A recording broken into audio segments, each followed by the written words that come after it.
Assalamualaikum warahmatullahi wabarakatuh.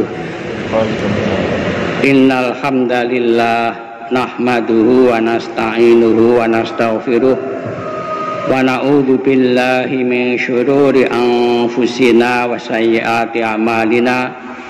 May yahdihillahu fala mudhillalah wa may yudlil fala hadiyalah. Wa asyhadu an la ilaha illallah wahdahu la syarikalah wa asyhadu anna Muhammadan abduhu wa rasuluh sallallahu alaihi wa ala alihi wa sahbihi wa mawalah. Qala Allah ta'ala fi kitabil karim, a'udzu billahi minasy syaithanir rajim. Ya ayyuhalladzina amanu taqullaha haqqa tuqatih wa la tamutunna illa wa antum muslimun. Ya ayyuhan nasu taqu rabbakumul ladzi khalaqakum min nafsin wahidah wa khalaqa minha zawjaha wa batsa minhuma rijalan katsiran wa nisaa'a. Wattaqullaha alladzi tasaaluna bihi wal arham innallaha kana 'alaikum raqiba. Ya ayyuhalladzina amanu taqullaha wa qulu qawlan sadida yuslih lakum a'malakum wa yaghfir lakum dzunubakum wa may yuti'illaha wa rasulahu faqad faza fawzan 'azima. Amma ba'du, fa inna astaqal hadithi kitabullah wa khairal hadyi hadyu Muhammadin sallallahu alaihi wasallam wa syarrul umuri muhdatsatuha wa kullu bid'atin dhalalah. Alhamdulillah, pagi ini kita dapat melaksanakan sholat subuh berjamaah, kemudian kita adakan taklim. Mudah-mudahan sholat kita dan seluruh amal ibadah kita diterima oleh Allah Subhanahu wa Ta'ala. Amin. Sholawat dan salam semoga senantiasa dicurahkan atas junjungan kita Nabiullah Muhammad sallallahu alaihi wasallam. Pada kali ini saya akan menyampaikan sebuah hadis mengenai amalan-amalan kebaikan dan balasannya. An Abi Hurairah radhiyallahu anhu anin Nabiyyi sallallahu alaihi wasallam qol, dari Abu Hurairah radhiyallahu anhu dari Nabi sallallahu alaihi wasallam, beliau bersabda, man nafasa am mu'minin kurbatan min kurabi dunya nafasallahu anhu kurbatan min kurabi yaumil qiyamah. Man nafasa, nafasa itu melepaskan.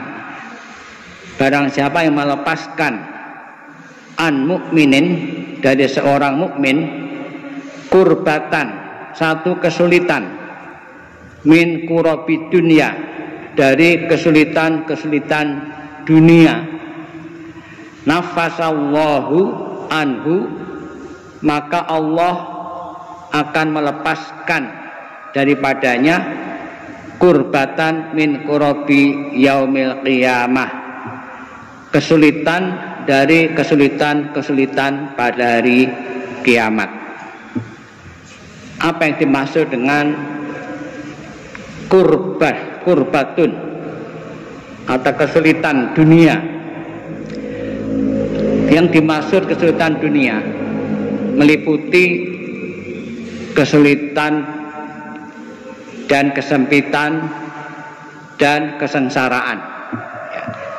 Pamannya kesulitan bidang ekonomi, kemudian kesulitan di bidang kesehatan, kesulitan di bidang pendidikan dan lain sebagainya. Ini kesulitan-kesulitan yang dialami manusia mukmin di dunia ini. Barang siapa yang melepaskan satu kesulitan dari kesulitan-kesulitan hidup di dunia ini dari seorang mukmin, maka Allah akan berikan balasan, yaitu akan melepaskan orang tersebut dari satu kesulitan, dari kesulitan-kesulitan di hari kiamat nanti. Seperti yang kita ketahui, kesulitan dunia ini dibanding dengan kesulitan hari kiamat itu jauh sekali, jauh berbeda. Kesulitan hari kiamat itu lebih berat sekali, lebih dahsyat. Makanya disebut adha wa amar. Hari kiamat itu adha, lebih dahsyat, wa amar, lebih pahit. Kalau di dalam Al-Quran kita jumpai bagaimana Allah menggambarkan tentang hari kiamat itu.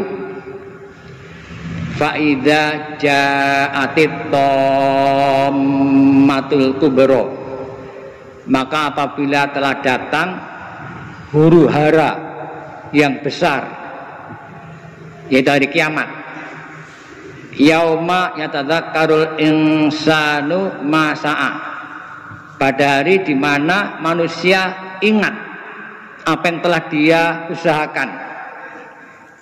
Kalau sekarang kita kan lupa ya, apa yang telah kita usahakan yang lalu itu kita masih lupa. Tapi pada hari kiamat nanti menjadi ingat masa apa yang telah dia usahakan. Waburrizatil jahimu liman yara, dan neraka diperlihatkan liman yara, bagi orang yang melihat. Kalau sekarang tidak nampak, neraka itu tidak nampak, gaib, tapi nanti akan nampak. Jadi apa yang telah diusahakan dia ingat, ditambah melihat neraka, kemudian diingatkan oleh Allah, fa amma man tagha, maka barang siapa yang melampaui batas, berbuat dosa, wa atharal hayatad dunya, dan lebih mengutamakan kehidupan dunia, fa innal jahimah ya ma'wa, sesungguhnya nerakalah tempat kembalinya. Mengerikan. Kemudian di ayat yang lain dikatakan fa idza ja'atis sakhoh, maka apabila telah datang as-sakhoh, suara yang menggelegar, suara trompet ya, yang sangat keras sekali. Yauma yafirrul mar'u min akhihi, pada hari itu seseorang akan lari dari saudaranya, wa ummihi, dari ibunya, wa abihi, dari ayahnya, wa sahibatihi, dari istrinya, wa banihi, dari anaknya. Ditinggal semua itu karena melihat dahsyatnya hari kiamat. Orang mikir dirinya sendiri. Mengapa mereka mikir dirinya sendiri? Karena ada persoalan yang menyibukkan dia. Fa idza ja'atis sakhah yauma yafirrul mar'u min akhihi wa ummihi wa abihi wa sahibati wa banihi likulli mar'in minhum yawma idzin sya'nu yughni. Sya'nu yughni. Ada urusan yang mengharuskan dia sibuk memikirkannya. Orang dalam keadaan seperti itu kan butuh yang namanya pertolongan. Dari mana pertolongan itu? Dari Allah ya. Dan nanti ada yang namanya zilun. Zilun itu naungan. Yauma la zilla illa zilluhu, pada hari tidak ada naungan kecuali naungan Allah. Ini akan diberikan kepada 7 orang. Pertama, pemimpin yang adil, imamun adilun. Jadi pemimpin yang adil nanti akan dinaungi oleh Allah pada hari kiamat. Kemudian ada juga rajulun qalbuhu mu'allakun bil masajid, seorang laki-laki yang hatinya itu tertambat di masjid. Kalau dia pulang sampai di rumah itu kangen kepada masjid, ingin kembali ke masjid. Makanya kalau mendengar panggilan Allah untuk sholat, dia segera bergegas ke masjid. Ini orang yang hatinya tertambat di masjid. Kemudian ada lagi syabun nasya'a fi ibadatillah, pemuda yang tumbuh dalam beribadah kepada Allah. Mengapa disebut pemuda? Karena jarang sekali pemuda yang tumbuh dalam beribadah kepada Allah itu jarang sekali. Biasanya mereka suka nongkrong-nongkrong di tepi jalan, di warung kopi. Tapi ini enggak. Nasya'a fi ibadatillah, dia tumbuh dalam beribadah kepada Allah. Warajulani tahaba fillahi, ada dua orang laki-laki tahaba fillahi, saling menyintai karena Allah ya.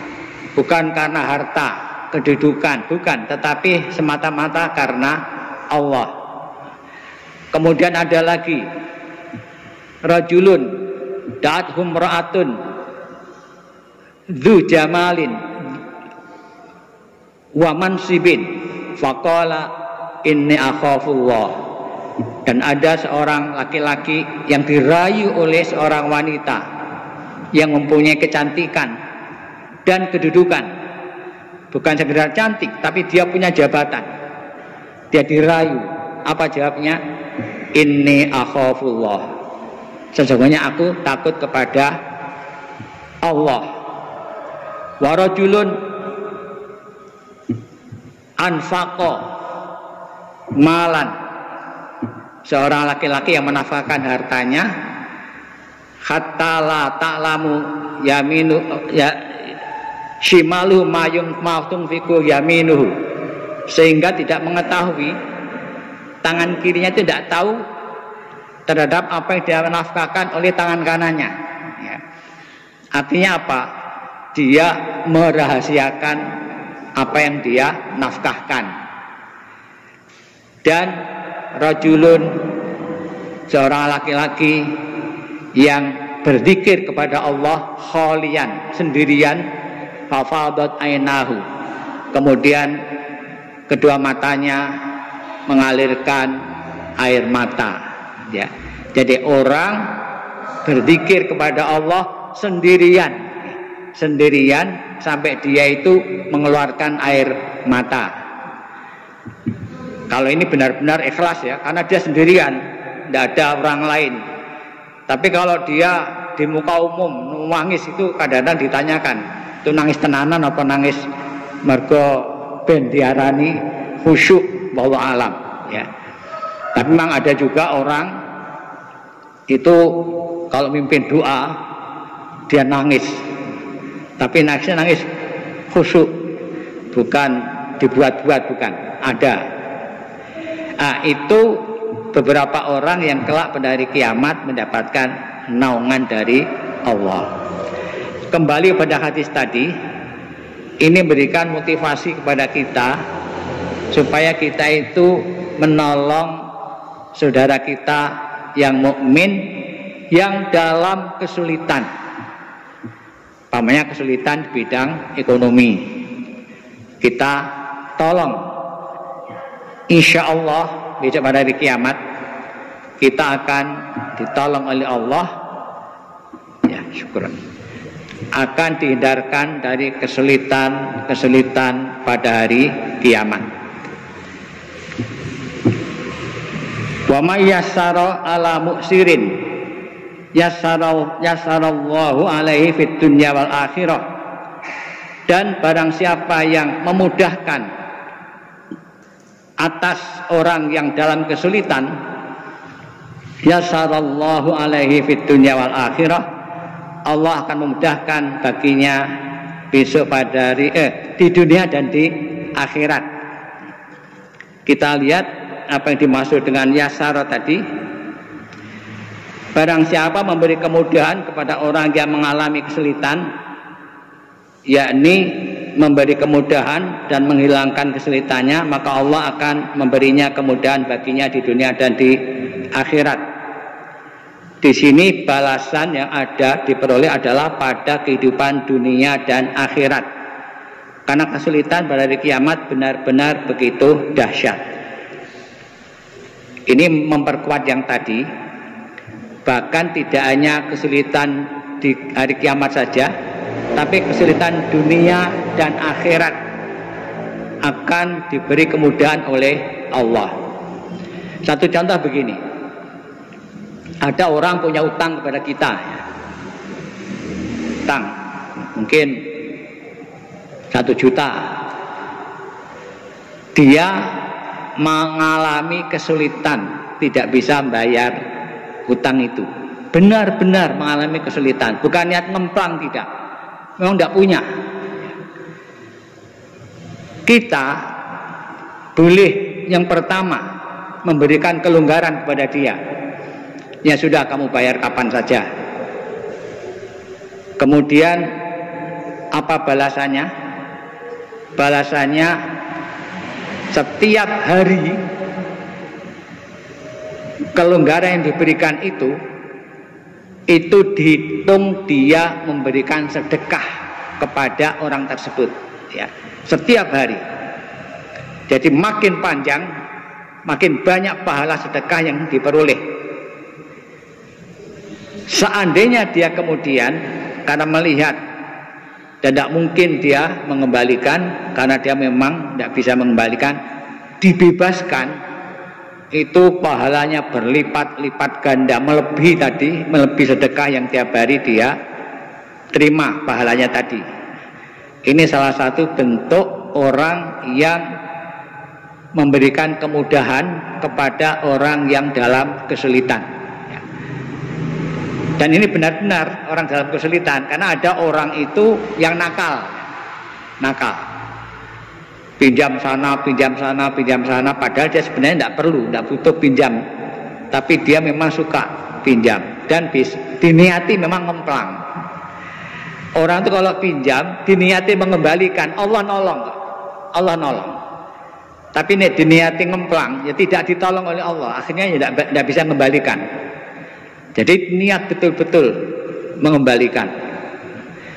Seandainya memang belum bisa mengembalikan, minta kelonggaran, atau yang meminjamkan tadi memberi kelonggaran, itu tadi pahalanya, ya. Setiap hari dia mendapatkan pahala sedekah. Makin panjang, makin banyak sedekah, pahala sedekah yang dia terima. Ini yang dimaksud memudahkan kesulitan seorang mukmin, akan dimudahkan oleh Allah dari kesulitan pada kehidupan dunia dan akhirat. Waman satara musliman satarahu Allahu fid dunya wal akhirah. Barang siapa yang menutup aib seorang muslim, Allah akan menutup aibnya di dunia dan akhirat. Kita itu tidak ada yang tidak punya aib, ya. Semua orang punya aib. Ada aib dalam bentuk fisik, ada aib dalam bentuk agama, ada aib dalam bentuk yang lain. Dalam bentuk fisik, misalkan orang itu punya penyakit ayan, misalkan, ya, ayan. Kalau sudah kumat itu sudah dia gelibakan, itu tidak perlu diceritakan pada orang lain. Atau aib-aib yang lain pada fisiknya nggak boleh, atau pada agamanya pun nggak boleh. Pamannya apa? Fulan ini baik gak tahu salat, tidak usah disebarluaskan, diingatkan saja. Kita tidak boleh menyebarluaskan aib seseorang, baik di bidang fisik maupun di bidang agama. Kalau kita menutupi aib seorang muslim, Allah akan menutupi aib kita juga dunia dan akhirat. Jangan malah kita menceritakan aib kita sendiri, jangan sampai, ya. Dulu waktu saya kecil saya suka begini. Saya waktu remaja saya suka begini. Itu aib semuanya diceritakan, itu tidak boleh. Itu justru oleh Allah sudah ditutupi, oleh Allah dimaafkan, diampuni, kok malah diceritakan, itu nggak boleh, ya. Usahakanlah kita menutupi aib saudara kita sesama muslim, Allah akan menutupi aib kita di dunia maupun di hari kiamat nanti atau di akhirat. Di dunia oleh Allah ditutupi, di hari kiamat